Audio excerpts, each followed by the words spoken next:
If you want to go by numbers, he has to be in everyone's top 5. But from a personal perspective, is he in your top 5? This is bus station Santa, Steve.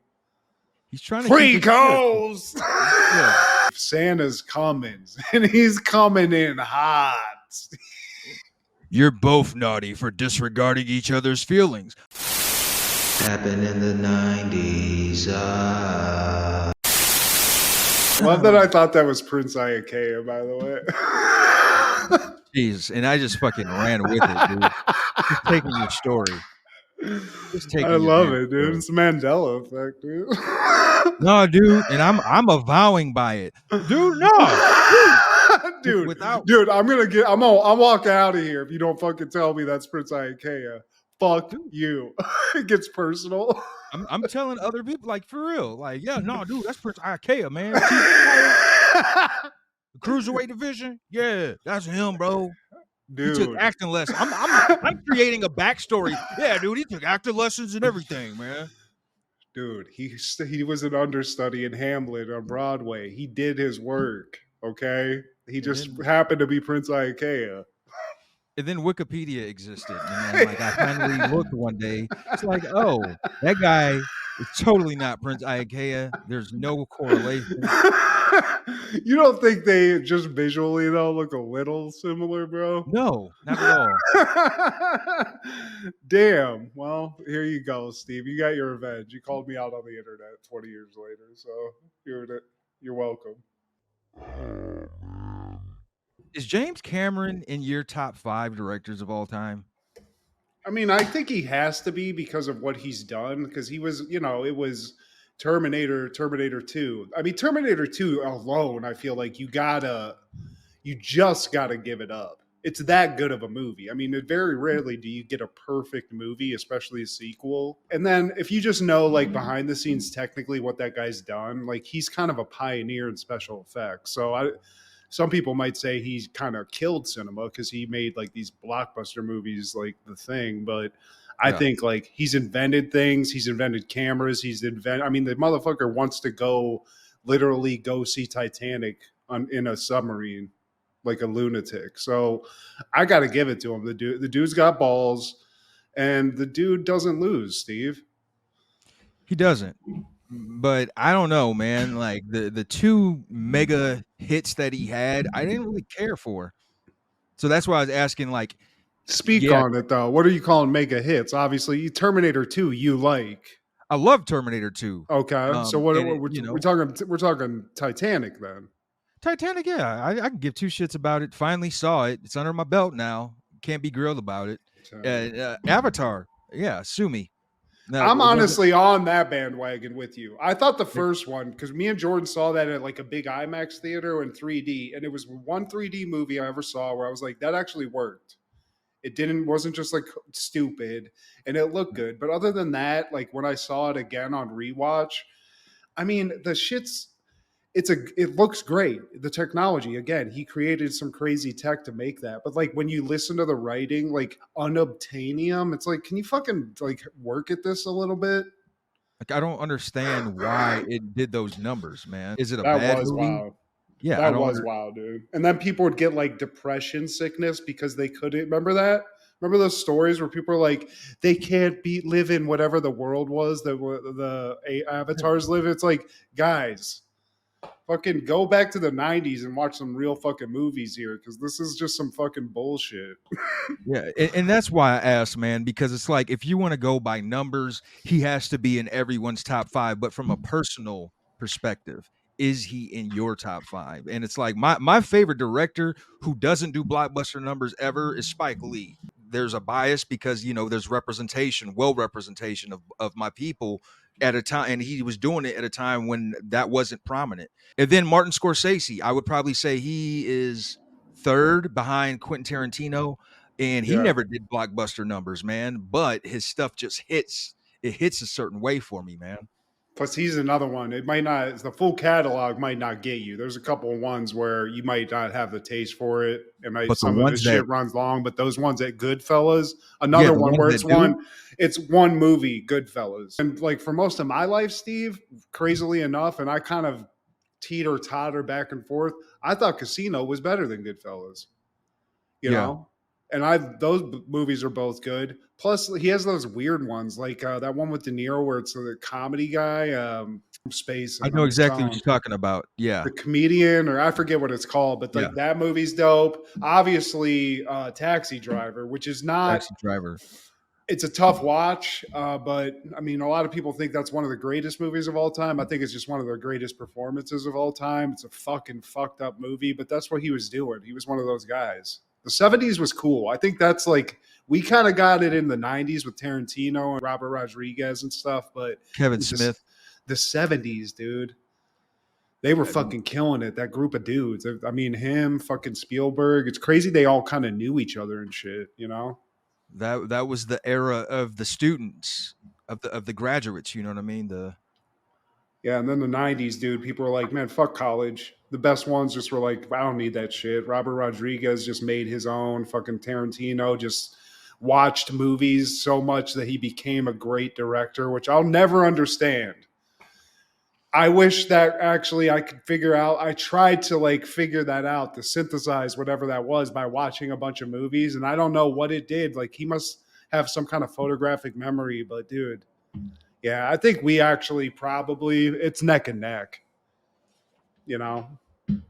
And it's a pace thing too. I think people in the 70s like slower paced movies, and us 90s guys, you know, we need a Yeah. little boom bang in the shit.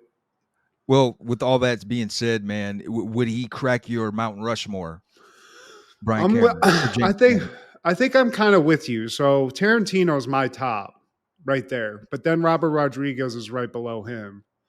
And then I got to say Scorsese, and I got to say Spielberg, cuz I Yeah. mean, goddamn.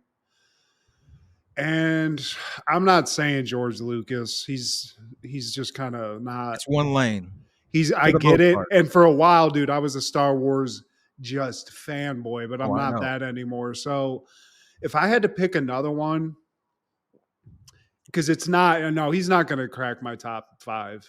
He's in the top 10 for sure. But I think there's people that I relate to a little bit more, even that maybe have a lower catalog, but some like, God damn it, Steve, you're putting me on the spot here.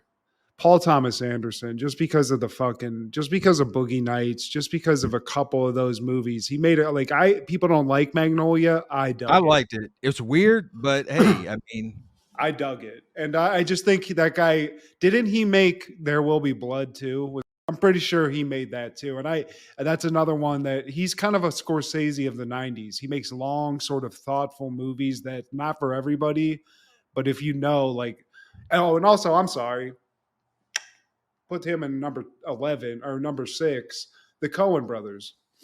Coen Brothers, okay. I got to Big Lebowski, Oh, brother, where art thou? that kind of the one with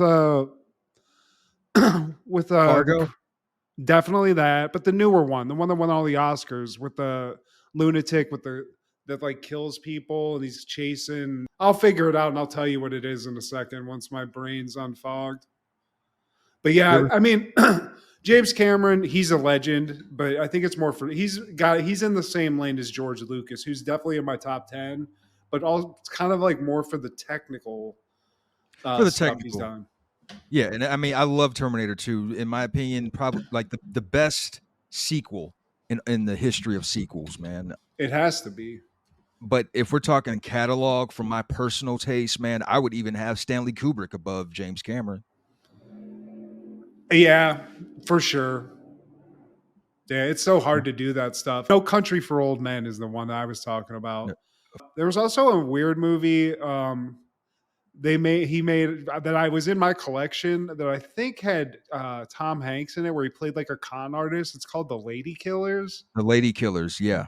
That movie was dope too. Raising Arizona, obviously. Barton Fink's dope as hell. Big Martin Fink. Lebowski. Uh, True Grit. I didn't really dig on that too much. Some of the newer ones I'm not into, but hell yeah, dude.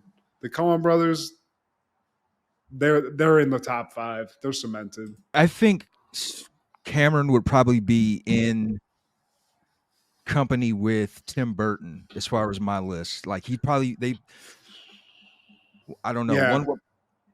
See, Wherever they do, I'm taking into like now though, because Tim Burton in the '90s, he'd be in the top fucking 5. Now he's not. You know. I mean, same thing for Cameron, honestly, man. Because Well, fuck, the motherfucker's been working on Avatar for 25 fucking years. It's like, dude, make him another movie. yeah, Make something else, please. yeah, bring Arnold back. He's still with us. Hey, boys and girls, this is Steve G and Mad G with Happened in the 90s, a show where we talk about what happened in the 90s. So get out your extinction level event tapes and your event horizon posters. Because near, far, wherever.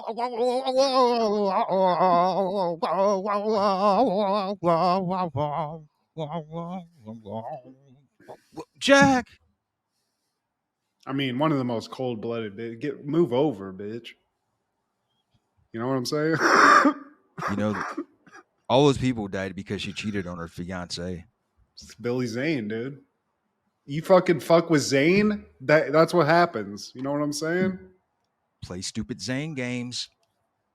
He was fine, dude. He got off Titanic, fucking Remarried. maybe adopted a new kid that he stole. I don't know. I mean, it's helped him get on that boat, but that's Billy Zane, dude. He'll talk his way into anything. Bitch, you embarrassing Lifeboat, me. some pussy, whatever, dude. Getting Ike Turner vibes. I know he's not even invented yet, but shit. For some reason, Bitch, yeah. don't play me. Bitch, I will throw you off this boat, bitch. Well, today, my friend, we're talking all things 1219 in the 90s.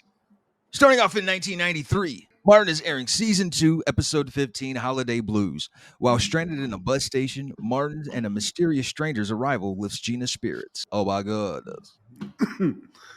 It's another one, Steve. Season 2. That's season 2. Cement. Just fucking. If it's on season 2, it's probably one of the ones you remember. And this is another one, Steve. And it's heartwarming. It's Christmas time, Steve. This is it. Yeah. Rick Rude's even less rude at Christmas time, Steve. Because everyone's just feeling the vibes. But, Gina's wrapping presents and trying to feel the vibes, but Shanae fucking breaks in, looking for Martin, just fucking, oh my goodness, oh my goodness. Apparently she got fucking blindsided by a snowball, and maybe I wouldn't believe her, but she's got the remnants still on the dome piece, the headshot.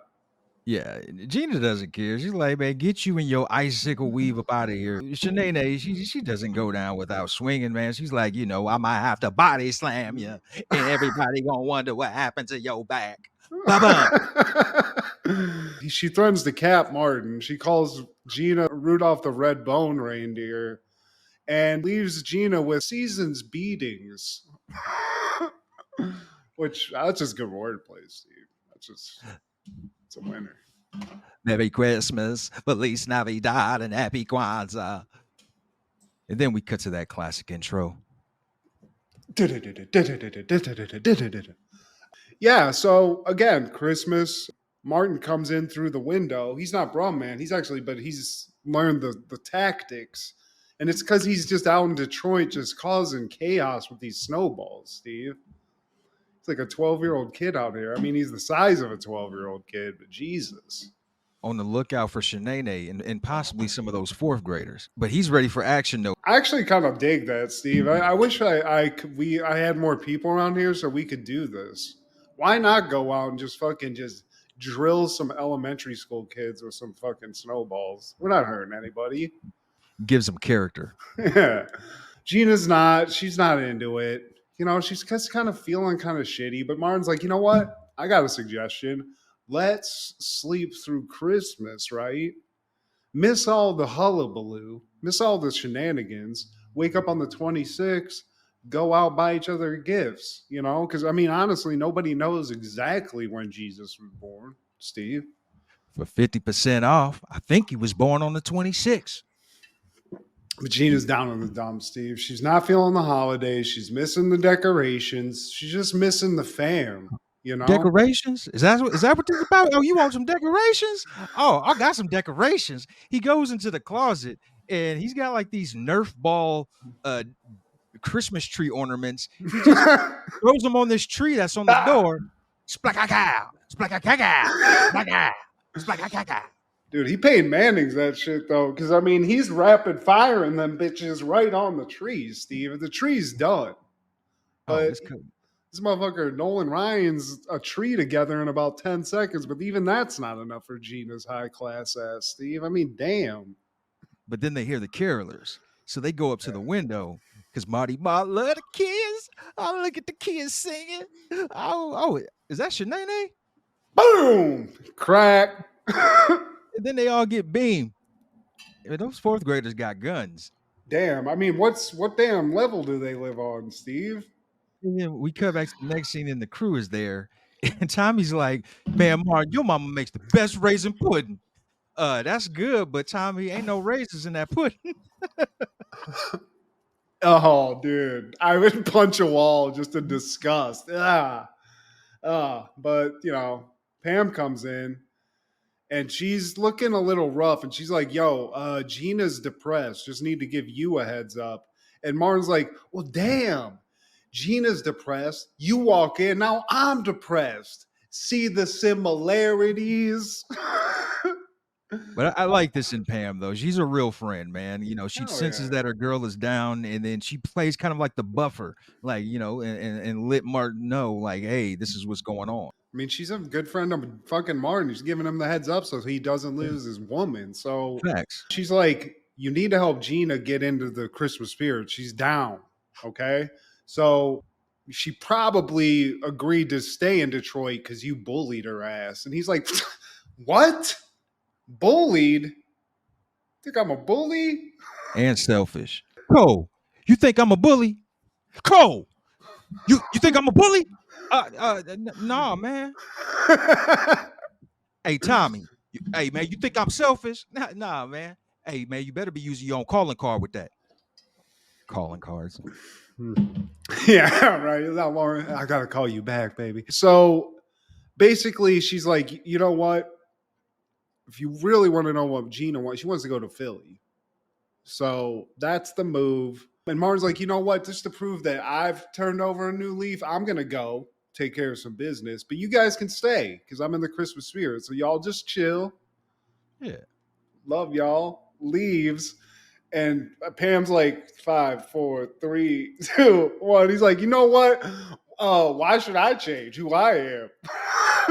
You know what? Sometimes I can be selfish. I can be a bully. So if you just follow me this way. Get to stepping because holiday traffic is a biatch. I mean, dude, it's fucking contagious though. Because then we cut to WZUP. Sean comes in and he's depressed, Steve. He's Where did fucking we just go wrong? he just wants to get everybody together. Black, white, tall, big, small. He's like, I went to the projects the other day and sang I'm dreaming of a white Christmas. And man, they got on my ass, man. See, that's the problem. Black folks didn't had enough of white Christmases. Then Martin's like realized he's like trying to find a flight to Philly or whatever, and Stan comes in and he's like, dude, I can't get this flight. I'm like worried. And Stan's like, you know what? I got some frequent flyer miles for the bus. I can sell to you. I was saving for my mama. But if you got the cash, she can travel by thumb. You have the ultimate Stan, dude. You're it. Why don't you drive, Martin? Man, Stan, nobody trying to drive it on, man. But yeah, man, Gina, she comes into WZUP and Martin's just like, baby, I got something to tell you. And then he gets on his knee and now she's palpitating, thinking it's gonna be that. She's like, whoa, no. No, I'm not yet. I mean, maybe someday, but damn. Yeah. I still ain't even ate the cookie and the cake yet. I got something to tell you though. Baby, we going to Philly. And she loves it, Steve. I mean, she thinks they're going on a plane at first. And that's not quite the scenario. You know, it's just not going to happen. So they get to the bus station, cut there. And you know what? Gina's now she's getting, Martin's making the effort. They're going to Philly. She's going to see mom and dad. Even if it's in a bus station, right? It's still Christmas. So she's almost like coming back, right? She's starting to feel it, but now Martin's not feeling it, Steve, because this is me. Once the timetable starts moving and the delays start happening, because there's a snowstorm outside, Steve. So they've been there hours, and he's like, "Yeah, what are we doing here?" And I think they said they've already been there for 2 hours. So Martin goes up to the attendant, and the guy's not even paying him attention. Martin gives himself a pep talk like, "Man, calm down. This for your lady. Hello. How you doing, partner? Uh, ding, ding, ding.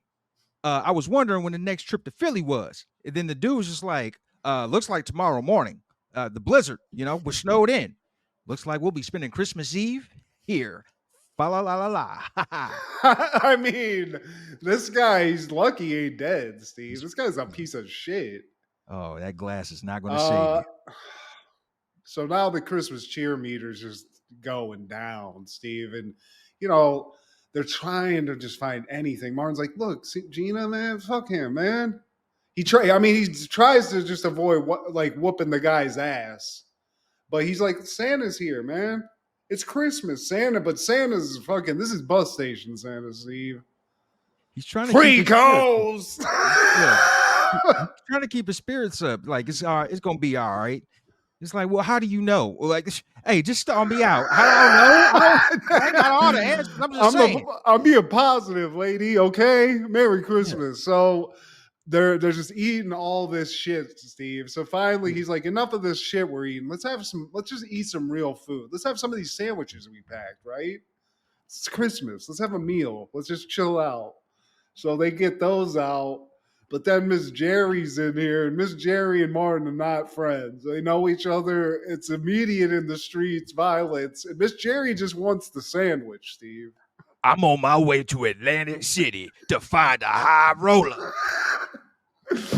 And after a little bit of an interaction, he's like, you know what? Merry Christmas. Here you go, Miss Jerry. Gives the bitch the sandwich. This chick's like, oh, tuna. Just fucking throws it, stomps the sandwich, Steve. And stomping that sandwich, she broke Martin, Steve. He's like, I don't eat no damn tuna. I love Miss Jerry, Steve. Where are these old people at? You know what I'm saying? I want to hang out with just a brawlic ass old broad like this. It's just doing this kind of wild shit when I'm old. This sounds great. They're doing TikTok videos with their daughters now. I don't want a damn tuna sandwich. I just see Ray Charles on a bicycle. Oh God. So Miss Jerry stomps the sandwich. Martin literally almost brings him. He's like, why she gotta fucking stomp the sandwich, Gina? The tuna. And I salute to a guy who loves a nice tuna fish sandwich, Steve. I love a tuna sandwich. Come over holler if you like tuna, y'all. But they're still trying to keep it together though, because now it's time to exchange some gifts. But before they do that, they realize that the gifts are gone, their luggage is gone, everything is gone, except the coats on their backs. And Martin gets up. I mean, this is the last straw, Steve. You're in a blizzard, so pretty much you know whoever did this shit's in the building you're in. And Martin's just like, yo, if nobody brings our shit back, I'm burning this motherfucker to the ground. And, this is pre 9/11, so you can just say shit like that in a bus station. And not get jumped. But, they got jacked, Steve. The shit's gone. The tuna, gone. The fucking the vanilla sundae, whatever. It's all gone. Fuck it. But when they come back from commercial, Martin, he approaches the attendant again because Gina wants some hot cocoa. She's cold, and it's the least they can do. It's like, all right, my baby wants some cocoa. So the guy being rude again, he's like, if you look at the sign, it says no change after midnight. It's a damn blizzard out, bruh. Like, can you make an exception in an emergency? Can I get $1 worth of quarters? And the guy's like, depressing. Also, in a dickish move, jiggling a little big ass bowl of change that he has just off to the side, Steve. Baby, the man won't give me change. He won't give it to me. It's cold. And so Gina, another like this season, it really is focusing on like Gina's breakout, man. She's like, baby, don't worry, I got this. She's like, excuse me, sir. I'm really cold. Can I? And the dude, again, being a dick, she asked him to come in a little closer. Like, I have a hard time hearing. Could you come in a little closer? And that's when he was just like, "Oh, are you slow? Did you come off the short bus?" She grabs him. It's like, ah. Oh yeah, breaks his nose on the glass, just smashing it, and then he starts throwing change like over the glass wall, and that's a stampede in a bus station, Steve. That's like fucking seed to a bunch of pigeons. Everybody just converges on the change. Martin gets into like an MMA style battle with Miss Jerry, where he's just trying. I mean, he's trying, Steve. They're getting into it. Dude, Um, their but battles are epic, man. but dude, I gotta say, Gina, this is a number one woman. There's a reason he Yeah. marries this woman. This bitch fucking she beat the shit out of a dude for the disrespect.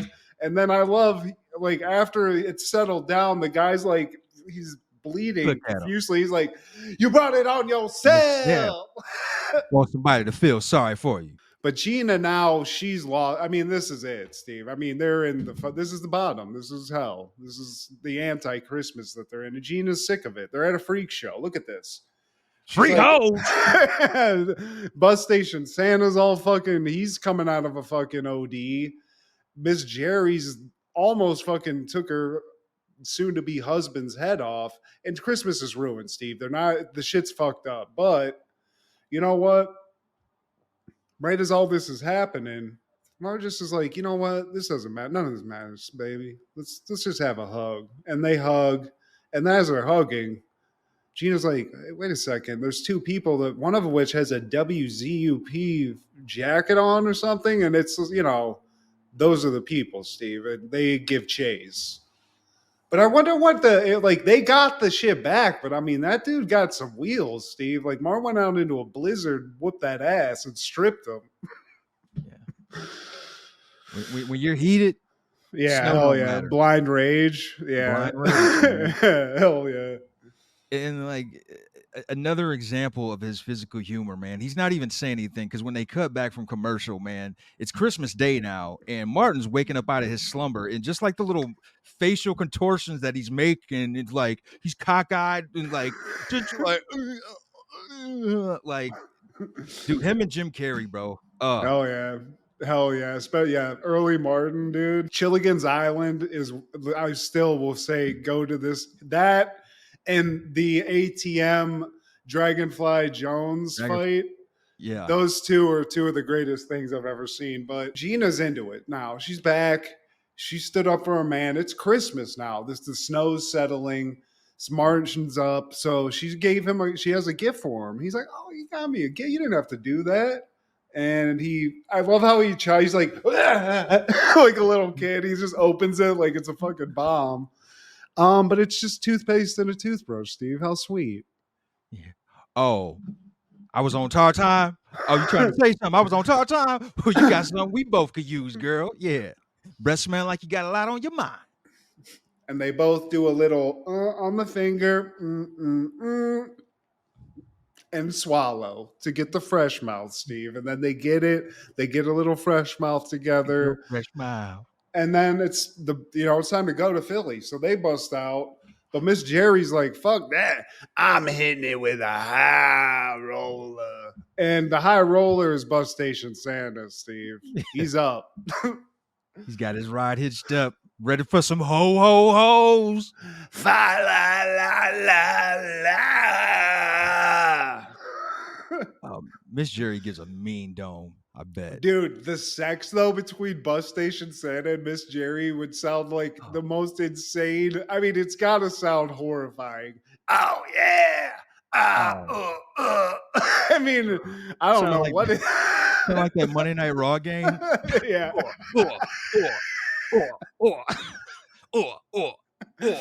Somebody's playing Monday Night Raw over there. That's great. Juice all over. Fa la la la la.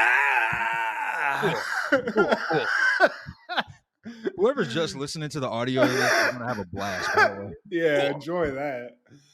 Oh god, dude. But dude, you're staying. I'll put that up against any impersonation, Steve. That's you got it. The cadence, the whole thing. It's a total package.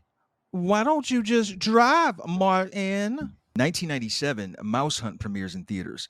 Two stumblebum inheritors are determined to rid their antique house of a mouse who is equally determined to stay where he is. Directed by Gore Verbinski, starring Nathan Lane, Lee Evans, Maury Chaykin, and Christopher Walken. I like a mouse. He's on Man, the hunt.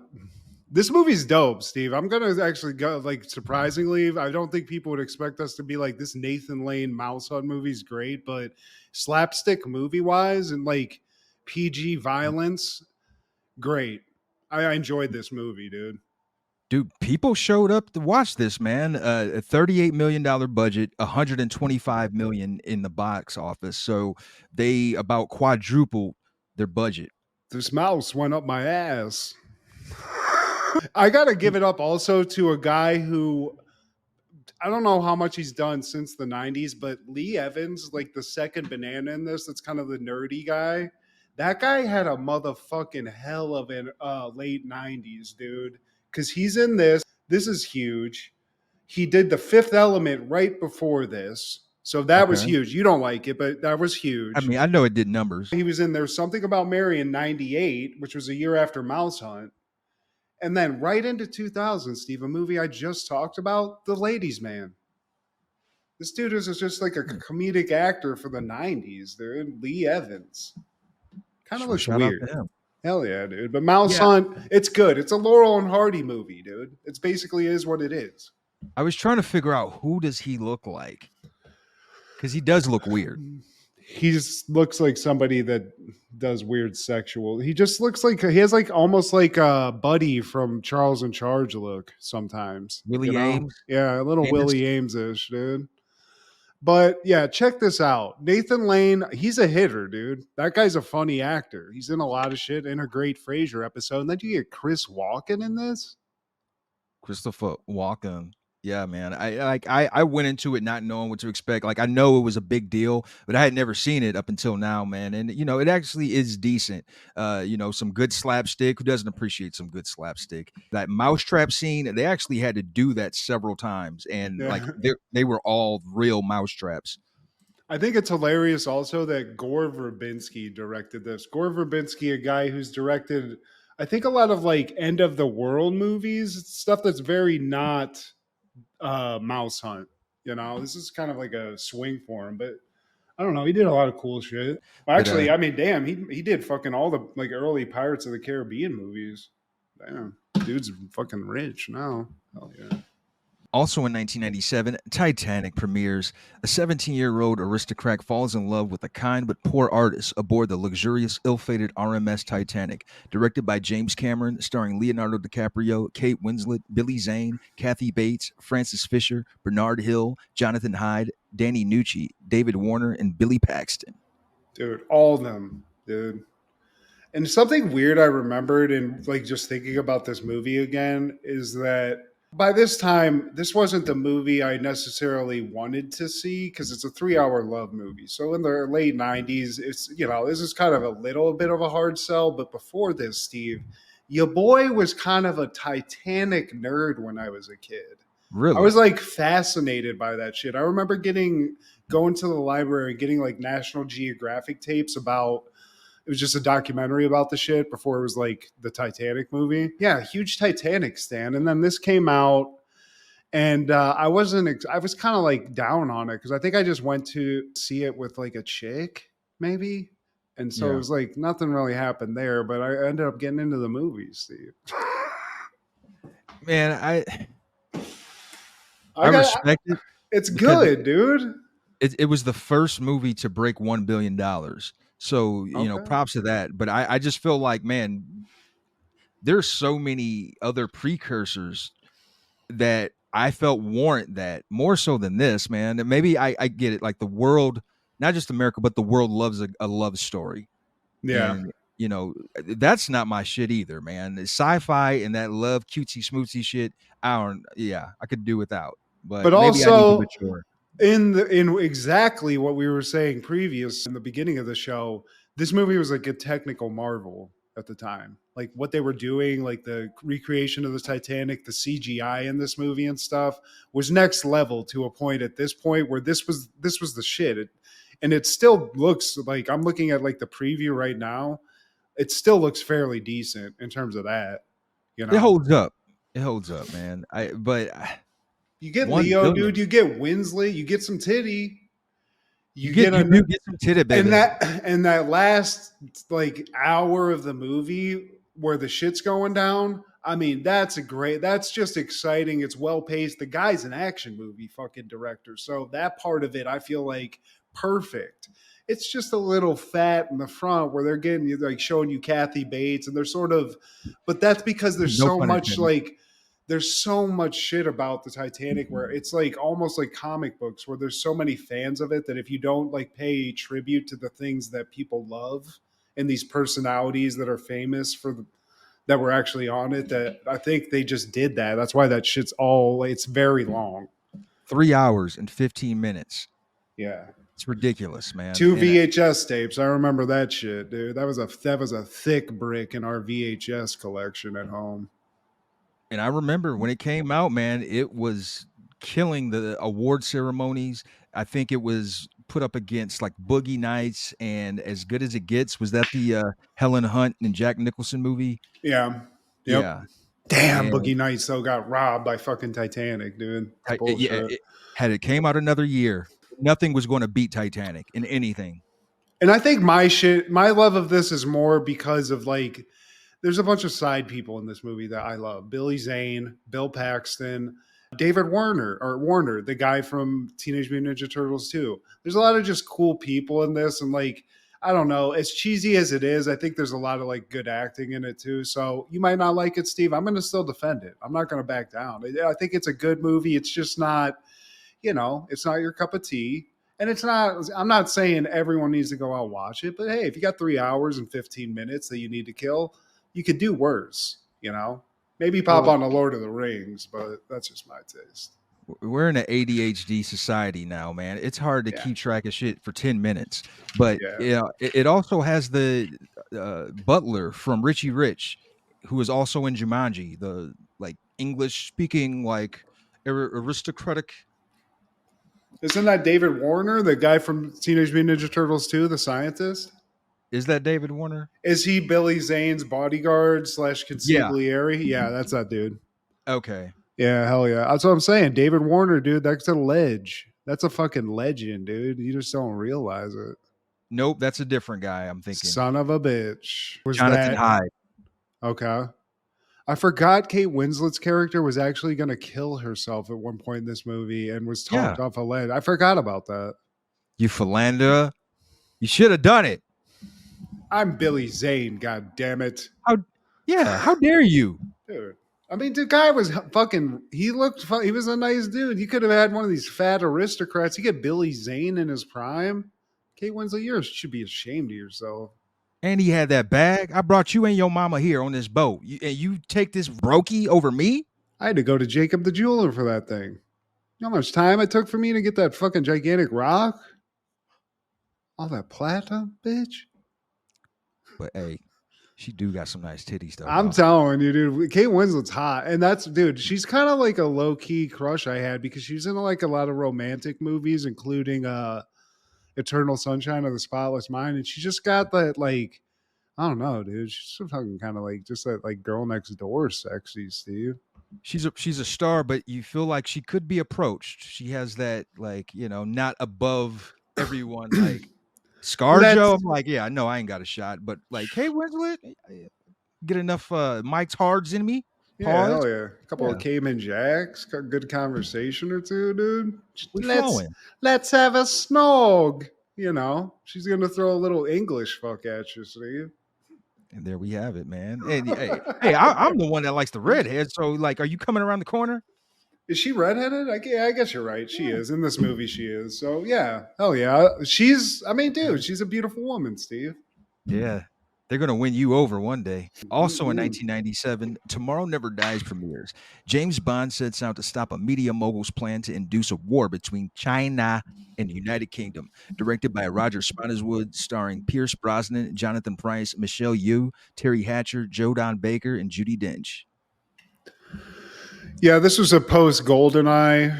I think this was the one right after that. I feel like Pierce Brosnan, for all the money people want to put on Daniel Craig, like the new James Bond, I feel like Pierce Brosnan and Sean Connery are the ones. I feel like he's a Really? perfect. I feel like Pierce Brosnan's the perfect James Bond, and these movies kind of are cheesy a little bit. This movie's, I feel like Goldeneye was the perfect one. This one, it's a little over the top, but it's got a gigantic yoked blonde Swedish guy that James Bond fights named like Estampa, which I thought was always hilarious. It made me laugh. And like the overall story's kind of cool. Like this media mogul who's like, I mean, Yeah. he's like an Elon Musk type person that just owns all media and he's like the voice across the world, does like incite a war, and he's just like kind of like a techno terrorist that James Bond's hunting. But I dug it. Pretty good movie for James Bond. There's a lot of them out there, so I don't know exactly where it stacks up, but I dug it, and I dug the video game that came with it, Steve. So I'm in. Is it pronounced Michelle Yeoh? I mean, don't ask me, Steve. Well, yeah, apparently she was doing some ass kicking in there, and I didn't get to see it. It's not available on any of the streams, and I'm not going to go the extra mile to watch James Bond. I'm going to be all the way thou wow with you. Yeah, I don't seek it out at all. The only reason I think I got into it at all in the '90s was because of the video game and the N64 video game. You know, I gave a couple of shot. I got burnt probably 3 movies into watching those, and then just realized, you know what, I'll save the money. I didn't even buy those, Steve. You know, there might have been 2 in my collection. Oh. You abide by that? I think so. I abide by that. All right. I don't know. I don't know why you asked, but yeah, I abide by that, Steve. That following year, 1998, President Bill Clinton is impeached by the United States House of Representatives, becoming the second president of the United States to become impeached. Who was the first, Matt? Nixon? Andrew Johnson. No. Oh yeah. Okay. Well, and I mean Bill Clinton though. I mean, at this point, this shit's fucking bullshit. This is tame. They've impeached this guy because he lied about getting a beach. Yeah. Okay. How many people on Capitol Hill have lied about getting a beach? Raise your hand. Okay. Yeah, they should have reversed that, man. I don't know. I'm not the biggest Billy Clinton fan myself, No. but I just feel like it's just asinine that it went through these links. It was enough fodder for the talk shows, the late night David Letterman and the Conans and the SNLs, of course. You know, it provided some great comedy material, but yeah, like, dude, you guys are just reaching. He's a Like, freak. I mean, they knew he was a freak. That movie he's from Primary. Arkansas. Do you remember the movie Primary Colors where John Travolta basically played Bill Clinton? Yeah. Okay, but the overall story of that's who Bill Clinton was before he became like a huge politician. He was a guy that was a politician that was notorious for liking to get some strange every once in a while. So he got elected. It was just like, hey, let me do some weird shit. What I found weird, and I think is literally why he got impeached, is because jaying on a dress, that happened, Steve. But the whole cigar and the sniz, that's where I was like, I mean, in a certain like a blunt rolling way, that's kind of baller, but that's not what I it kind of, was. I thought it was kind of freaky, honestly, and I think that's why. I think a lot of like old school people were like, nope, that's where I'm backing away from this little fucking dumpster fire. Little yeah, it's a changing of the guards generation wise, man. Because it wasn't he a flower child. He was from that Woodstock era, you know. And you still had like these curmudgeon ass early 1920s. They call that a Cuban churros, Steve. I don't like him and his devious sexual tactics. I mean, Get him Bill out of here. Clinton. The Clintons are criminals. Okay, they are criminals, possibly murderers. And I'm not into politics, but I think you can look that up. And they also, they're just involved in a lot of weird shit. But this, I'm an honest person. Even at the time as a child, I was like, seems like a little over the top that they're just Yeah, doing this. Like, what guy's not going to lie about that? Because his wife's like literally 5 feet away. It's like, seriously. yeah, no. But because inside he's like, dude, bro, what are you doing? What are you doing, man? We were at that party together. Like everybody's got a family member that has been in that exact same situation. They just Ooh. haven't been president of the United States. That must have been that's pressure, Steve. Like just even getting caught in a lie, like as just a regular civilian, that's tough. When you have like eight The thousand people just like cameras on you, and you're like, yeah, I didn't get any head. I don't know, like just sweating your dick off. That sucks. Sorry, Bill. how can I word this? That following year, 1999, Futurama is airing season 2, episode 8, Xmas story. Fry and Leela find themselves targeted by a murderous robotic Santa Claus. Yeah, dude, shit's changed, Steve. The future's fucked up. It's our last opportunity to talk about this show, man.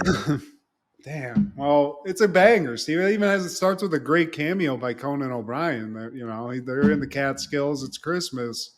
Been a long time, but Conan's still out here, Steve. He's a head in a jar, but he's still kicking it, Steve. He's doing some comedy. Max Weinberg's not doing so well. His jar didn't get clean, so he's just a skeleton at this point. It's not going so well. He's getting heckled by the crowd, and he calls out Bender, and he's like, at least I have a soul. You're like, eh. And Freckles, Oh yeah. So they decide later to go skiing because they need to just forget the just disgusting antics of Conan O'Brien, Steve. I like how Bender says, comedy, this is a dead art form, but tragedy, that's funny. I love Bender. He's right though, Steve. Not everybody's a natural at it, but the fucking professor, Steve, this old ass man, this Oh, dude is like goddamn a champion. But we see dude's just passed out, just killing it yeah. off the slopes. I was like, man, Professor could go, but it's on some weekend at Bernie shit. Like, He's leaning like he just did a fucking some age, Steve. He's like fucking doing that little lean that fucking heroin addicts do. But Fry wants to see, he's skied, but now it's the future. So you go into the trees. Sonny Bono died, but if it's in the future, all you got to do is trees down, and they just. Zzz. That's pretty robot dope. trees. That's Yeah, dope. I like trees in the 3000s. Get a couple more trees in the 3000s if you know what I'm talking about, Steve. Hey, Bender, he goes off the trail, and people are like, dude, you can't do that. He's like, fuck you guys, and Lick goes my off. metal ass. He just goes off a cliff, Steve. And, tragic in and of itself, but these kids are like ice skating on this lake below where he's falls through it, and I'm pretty sure he's killed a couple of kids, Steve. And I always appreciate a good Charlie Brown reference. Yeah, I mean, this dude, this was like that movie, Good Son, Good dude. son. Yeah, he did that to some chicks. It's later, everyone's just sort of drinking, trying to nurse their injuries. Everyone's all fucked up because that's basically what happens when you go skiing, which is why I hate it. And, Fry's just kind of feeling shitty. He's feeling kind of like Gina. It's like, future fucking blows. Like, can we at least get a Christmas tree? And they're like, oh, a Christmas tree? Hey. Yeah, Fry's like, man, these aren't Xmas trees. He's looking for the pine trees, but apparently pine trees have been extinct for the last 800 years. That's got to be a kick in the dick hearing shit like that. That's where you get depressed, Steve. Fry's, he's feeling down. So that's not helping. They get a palm tree, and it's like, this is kind of, I guess this is cool because they're decorating that, but it's just kind of ghetto, Steve. He's like, I don't know. Is this Hawaii? This is Timu ass Christmas, Xmas, if you will. I do like, though, when professors like pine trees went extinct centuries ago, along with modesty or something, and he starts going all natural everywhere. Steve Dong flagging. He's that old guy in the Planet Fitness locker rooms. Yeah, that is weird, Steve. I don't know why. I guess it's just the confidence of oldness where you just don't give a fuck. But it's like, dude, your old balls are just a little. It's a little much, guy. I used to have a guy in mine in Hermosa Beach, straight up. He would be ass naked and would use the hand warmer to literally dry his dong and shit. It was wild. Oh man, It's that is wild. nasty work. Yeah, so I don't know, Steve. Christmas, it's all fucked up in the future. There's a naked professor running around with his dick out. There's a pine tree that's kind of decorated, but it's just kind of mid at this point. But to make things worse, the Christmas cards come or the Xmas cards come. Everyone gets an Xmas card except Leela. Because we find out she was actually an orphan, Steve. She's the only one left of her race, which is that of a Cyclops, which is pretty obvious. Oh, except to Fry, who's feeling down on himself because his Christmas sucks. Because all But his family members died. yeah, I mean, he's living solo dolo out here just with the professor, which is basically like his great grandson or some shit. So it's just kind of shitty. So there's no goose burgers. There's no drunk family. There's nothing. Fry just wants to forget about Xmas, you know? Fuck it. And I felt like this, Steve. I get it. Yeah, she breaks down and she goes to her photo album to, remind herself of past Christmases, but that makes her cry even more. And, she comes into the room to visit Fry. And he's like, if you don't mind, just, kind of having a bad time. Yeah, and Leela's just feeling shitty. Bender tries to come make Fry laugh, but his dance just makes Fry cry even harder. And he's like, I guess I got to work on my act. Jesus Christ. But then everyone kind of is like, yo, Fry, what the fuck, dude? Don't you know that Leela's an orphan? Like, you're being all this stuff you're saying, she's had it way worse. So now Fry feels like shit. And he wants to go pay a visit to Leela. And he's like, fuck, dude, I'm a dick. So as he's going to see Leela, Bender, he's like, I got to go step out. Bender's pulling this little heist move where, in the future, robots are powered by liquor. And the homeless robots, there's like a little homeless shelters giving out Christmas liquor to the robots. So he gets a little fucking soot on there, goes down. He's just getting a little free liquor, Steve. Yeah, he's getting all the free liquor. Even like he's taking the little boy's liquor. The little boy, yeah, dude, I forgot little Timmy. He needed some. Can I have some more liquor? Yeah. Dude, There little is no Timmy. more. Yeah, dude, but again, the future bleaks, Steve. Christmas fucking blows. This is why Thanksgiving's a better holiday, in my opinion. But now Fry's like, well, now I got to go get the perfect gift for Leela. I got to. And they're like, but wait, dude, it's almost sundown. He's like, so? Mall's still open. They're like, dude, no, you can't do that. And basically, they explained to Fry that what happens now, instead of jolly old Saint Nick, there's this evil robot Saint Nick who like basically was like turned on, and he does like these naughty and nice lists. But if you're naughty, Steve, this motherfucker's cutting your head off. And because of some glitch that happened the previous year, everyone ends up being naughty. That's terrifying, Steve. I mean, it's a guy just coming down your chimney just without a key or any sort of permission. That's a little weird, but a killer Santa robot, that's terrifying. But Fry's like, I don't know, man. I can fucking shop pretty quickly, so I'll be back in a jiffy. I just got to get down to the mall. So Fry, he's trying to figure out what to get. He's in the mall. He's going over all of his problems with this guy, like somebody. He's like, dude, all this, my family's dead. I talk shit. And the guy's like, maybe you should go get into that suicide booth. But his second option, again, because Santa's a raving lunatic robot, is the anti-Santa missile launcher. That's, I mean, it's pretty dope. See, Goldeneye, that'd kill a couple of fucking folks. Surface to Santa rocket launcher. Yeah, we cut back to the homeless shelter. Bender's getting all the free liquor, and that's when Tiny Timmy or Tiny Tinny, in this instance, he gets turned down, and he's like, "Oh my god, that poor kid." Dude, I mean, he's just pulling hijinks. He's like, hey, what is that? Just taking the fucking shot. I mean, just a homeless shelter giving out liquor, though. That's a fucking dream for a couple of winos in LA, dude. And I want to give a shout out to John DiMaggio, man. I think he got most of his shine after the 90s, but this was like one of his earliest works, doing Bender on Futurama, man. I like Adventure Time. He's the dog, or Oh wow, okay, Jake the dog and Finn the human. Yeah, okay, all right. Yeah, Bender's a legend though. This is like a legendary character at this point. for So shout sure. out to that guy. Now we're at the pet store. So Fry decides to get Leela a pet. And there are only two options. You can get 500 lizards, a buck each, or get this parrot for $500. He's having a hard time making a decision. But 500 lizards, that's pretty cool because there's 500. It's a quantity over quality thing, Steve. But eventually, gets her a parrot. I advise against it, but I'm not going to spend time just berating bird lovers again like I usually do.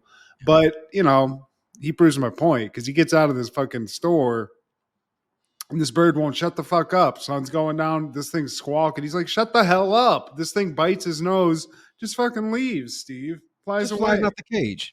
That's bullshit. Mean as hell. But now he's chasing this fucking bird around through the city. The time's ticking here, Steve. Santa's coming, and that's not a good thing at this point. Back at their headquarters, I couldn't help but notice Hermes, man. Like his cheeks are just out, like paws, but like it's just gratuitous cheek coming out that chair. Dude, they're all naked at this point, Steve. Plain, This fucking nudity that the professor's into is just, it's kind of getting contagious at this point because everyone's just ass out. I'm not into it. And yeah. there's not a woman in sight here, guys. This is just getting weird. There's a weird energy getting out here. I don't like it. I mean, you got Leela and Amy there, but I don't think they're into that. Well, they ain't naked, Steve. You can't get naked as a couple of dudes in this business before a couple of ladies are in there, Steve. I don't know what fucking what's his face is into, but the professor, bruh, you do way better than that, my guy.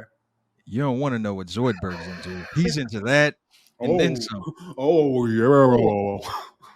Leela's like is sick of Fry being selfish. She recognizes that, but she finds out he's out and Santa Claus is coming to town. So she's like, "Holy shit, we gotta go! We gotta go get Fry because I don't think he realizes exactly what the fuck is gonna happen here." Yeah. They should have shown him a video, like some kind of YouTube clip or something, because he's out chasing this fucking parrot. He gets into a baby's day out situation with this parrot. Motherfucker, at this point, I've just been like, you know what? Say la vie. If I'm 500 down, but I'm not climbing up to the fucking tip top of the goddamn Empire State Building or whatever it is. He does. And then almost fucking dies in the process, for fuck's sake, Steve. Got to get Leela Bird, Matthew. Got to get Leela Bird. And like he falls, but before he hits the pavement, Leela catches him in midair. This woman's got the upper body strength of a guy, Arnold Schwarzenegger. Steve. I guess Cyclopses are just imbued with the power, I guess. Is that China? China. So now Fry and Leela, they're walking, they're talking, and they're just like kind of, sharing that they're lonely, and they are connecting. Fry's kind of trying to get in there. They hold hands, and shit seems cool as fuck. It's like, oh, maybe Christmas is going to turn around in the future, right?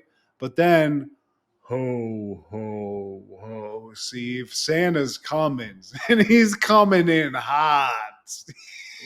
You're both naughty for disregarding each other's feelings. But no, we made good on it. Did you ever stop to think about Zoidberg's feelings? No, I swear. You're naughty. So Santa basically I think it's explained that he does 50 mega checks per second. So he knows exactly how naughty Leela and Fry have been, which he was just explained. So this is Judge Dredd shit. You've been judged execution style. He gets a laser gun out and just but Santa's a bad shot. This motherfucker's a bad shot though, Steve. Yeah, he's letting it go, man. And he's like those Dick Tracy villains. Like y'all just tatting up everything on the building. Damn, like spend some time pre-Christmas just at the firing range, bruh. Cutting back to Bender. So that's happening. But across the city, Bender's just out caroling just with some of these dregs that he was hanging out with, just trying to get a little more liquor, Steve, because that's what the robots are doing right now, And then, like, while they're running away from Santa Claus, Leela and Fry, they find themselves under the mistletoe. And before they embrace and kiss, Santa Claus is right there. And he's like, "Your mistletoe is no match for my toe missile." Ew.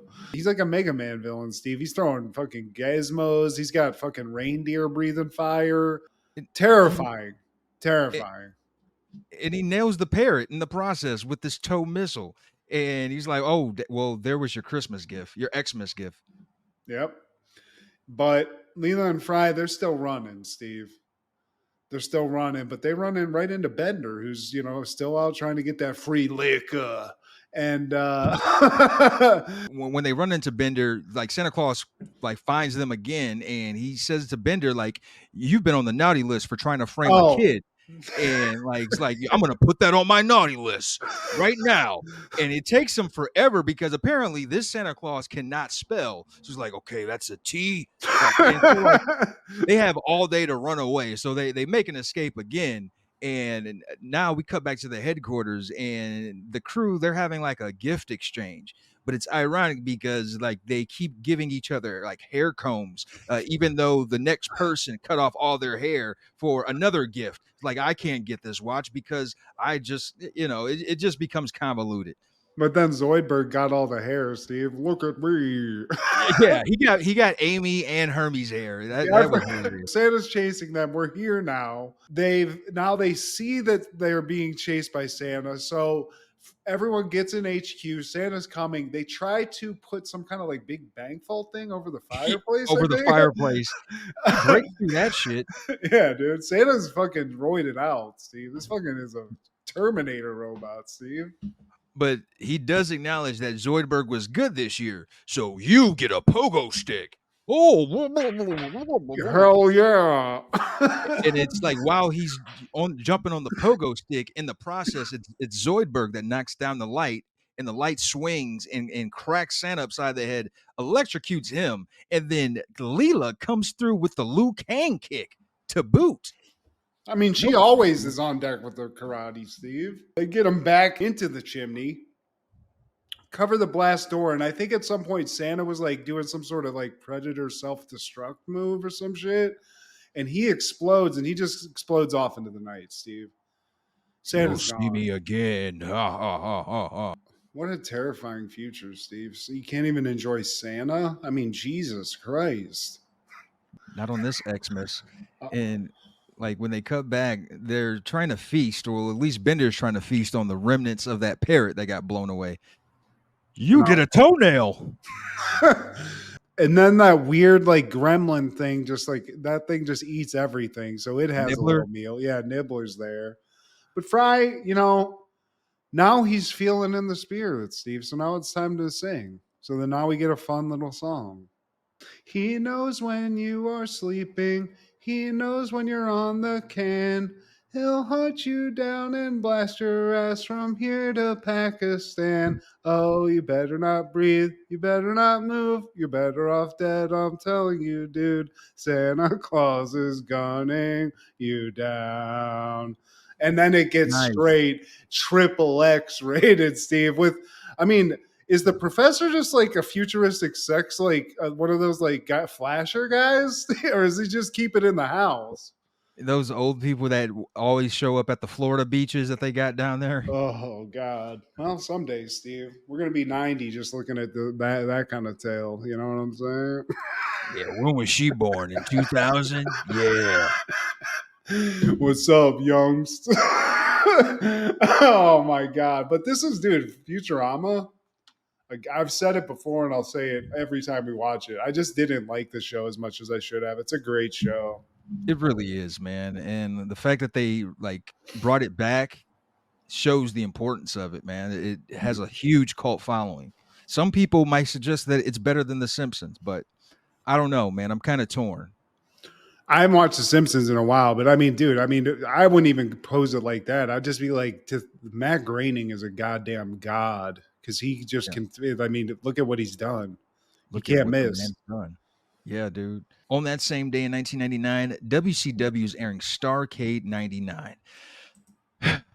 Man, this is our last opportunity to talk about WCW in '99, and man, what a shit show. Let's start off with Jim Duggan being a janitor, and he's involved with this match. Mike Rotunda, Kevin Sullivan, and Rick Steiner with Jim Duggan against Asia, Dean Malenko, Perry Saturn, and Shane Douglas. And if Jim Duggan's team loses, he has to denounce his American citizenship. Like all No. yeah, and, like all of his teammates, they're wearing like these varsity jackets because I guess they played football. Like Kevin Sullivan's playing his alum's jacket. Mike Rotunda, he played for Syracuse. Obviously, Rick Steiner, he played for Michigan. Maybe they just were like athletes for their schools or Dude, it's whatever. the varsity club, dude. That's what they're called on the fucking card. The varsity club. Okay, there we go. But like, yeah, man. So Jim Duggan, he loses, so he had to denounce his American citizenship. And I just the fact that he was a janitor and he was wearing like a janitor garb in the match. He's the only one on his team not wearing any kind of varsity jacket. And he actually played ball, I think, for SMU, if I'm not mistaken. But yeah, dude, there's the Vampiro against Steve Williams and Oklahoma, like the Jim Ross impersonator. He gets some action. And like again, I gotta say that's cringe, man. I hate that they did that. Medusa again, she is hot. She had a match with Evan Courageous. Thank God that didn't last. Norman Smiley, you remember him, the guy that had the pony? He took Chavo's little pony, the black guy that used to. Oh yeah, okay, hell yeah, Norman Smiley. Didn't He he kind of looked like a. dance? He danced with the little pony. He was like a. He looked like a Timu Warren Moon with that mustache. I'll have to look this guy up because I definitely remember that name. But the most notable thing is Bret Hart's match in the main event against Goldberg, and this is what ended his career. That kick to the side of the head, man, and like watching it now, like it just I could see how he got concussed from this, man, because it's a gnarly hit, dude. And thank God he was able to still get up and continue the match, man. But you could tell it took its toll on him. Well, shit, isn't like Goldberg kind of notorious for being a little bit rough? He's a Plays a little little rough. stiff. Yeah, he's a stiff worker, man, because he didn't go really the traditional route like most of these guys to become like a true professional wrestler. He had the look, he had some background in a real sport in football, but as we all know, the fans know, man, professional wrestling, it's very fine tuned, man. It's very specific. You can't just be like, oh yeah, I used to play basketball. Like, yeah, you're perfect. I gotta say, I'm looking at the Wikipedia, Steve, so you can educate me a little bit, but I'm seeing a lot of gimmick matches that sound awful, like Yeah, bunkhouse brawl match, crowbar on a pole match, yeah, horrible. power bomb match with Sid Vicious and Kevin Nash. Kevin, the master of the power bomb, So, horrible. I mean, damn. Chris Benoit, Jeff Jarrett. I mean, there's a couple of hitters in here, but I mean, this is 99 WCW. This is fucking trash. That's the It's only not, quality. that sucks that fucking, that does suck that this is what like Bret Hart went out on. That's lame. To Yeah, Goldberg. Goldberg, man. And he still has a gripe. And here's the thing, too, man. As a Bret Hart fan, I gotta say, if he's griping, like I hate when people give him that old curmudgeon man label. Like he has every fucking right to be. He lost his Yeah. brother. Like, by the way, this is the same year he lost his brother in '99. So he's Also, still he's like given everything to the goddamn business. His whole family everything. has every goddamn. Everybody else is gone. His whole fucking. It's just him left, basically. I don't know. Is there anybody in the Hearts left other than him? He still has some brother, his sisters, obviously, man. But like, if the man lives to be 75, God willing, and he's still saying fuck Goldberg, he has every right to say fuck anybody. Fuck Shawn Michaels, fuck Goldberg, fuck Vince. He's earned that. At least give him that. He's allowed to. I mean, yeah. If it was fucking Lash LaRue saying the shit, yeah, Like, dude, you just okay, suck, Lash LaRue. yeah. But yeah, dude, the Hitman. He's a fucking god of wrestling. So he's if he's the expert. You let people experts judge situations, judge that. He got kicked in the fucking face. And his brother died. Yeah. And all of his friends died. All his friends, yeah, his close friends. He's the lone surviving member of that whole faction, man. Fucking the dungeon, dude. Just a bunch of banners hanging now. It's just gotta be sad. Is he involved in wrestling at all? Like, does he do anything in wrestling, or is he just like kind of talking about like the negatives? Because now I just hear it's kind of. I wish they did like a really good. I'm sure they have just like a chronicling of his rise to power, Steve. Oh yeah, there's several videos out, man. But shout out to Brett. Love you, dog. But any callbacks, honorable mentions, or takeaways? Two quick things. Going to continue the card thing in a second, but I was just rifling through some shit today, and I found a hilarious comic book that was just in my collection that I just didn't see immediately. Before Walker talked Texas Rangers, Steve, there was a Chuck Norris comic book called, when he was Chuck Norris, the Karate Commando, Oh wow. right? So just a lot of fun in here. He's fighting a fat guy. He's fighting some people that kind of look like the X-Men, but you know how he gets down. But there's a lot of fun. Remember Rain Below? The I fucking do. bubble gum? Hard So ass bubblegum. a lot of fun 90s shit. Little kind of fun write your own pebbles comic. I don't know. They had that in there. So a little Flintstone swag. And then just to continue the tradition, I got a new box out. And I'm just looking in this. Oh, damn. I thought that was Jerry Rice. Cool looking card. This is actually an NFL card. Dexter Carter, running back for the San Francisco 49ers. And this card is 1992, Steve. Yeah, I think he might have been on that 95 Super Bowl team, if I'm not mistaken. Dexter Carter, dude. And Yeah, then Twins, not legend, Steve. Dave Meir. Dave Meir. Yeah, Maybe he looks 19 in this photo. Kind of looks like Steve Renazizi from the league, if I'm being honest. But, you know, yeah. they're not all going to be winners in that deck. A lot Future of car losers. salesman. Yeah, definitely. They own a couple of car lots. Maybe don't even own them. Just have a vested interest. But yeah, that's my thing. What about you? I just want to run down the list of other episodes that you could possibly enjoy for this Christmas. 1991, 90210 is airing A Walsh Family Christmas. A Different World is airing 12 Steps of Christmas. And 1983, Living Single airing Living Kringle. Married with Children is airing The Worst Noel. That has a fake person dropping as Bud Bundy. Nice. I love that. 1995, Frasier's airing Frasier Grinch. News Radio is airing Xmas Story. That's another one from Futurama. 1996, Martin's airing Scrooge, and that one was pretty good. And Boy Meets World is airing A Very Topanga Christmas. Mm, Not I'm as in. great as it sounds. Yeah. I'm in But now. oh, and Family Matters is airing Deck the Malls. But please like, share, subscribe, and comment. Please tell your sister that Santa Claus is gunning you down, Blah, blah, blah. bitch. Check out Food Show Fanatics as well as Crushgasm and our guy Clark the Shark on Podcastle. This is Steve G and Mad G with Happened in the 90s. Matt was the fat kid, Steve was the flat kid. Life wasn't always great, but you know what was? The 90s. Happened in the 90s. Yeah! Free Hoes.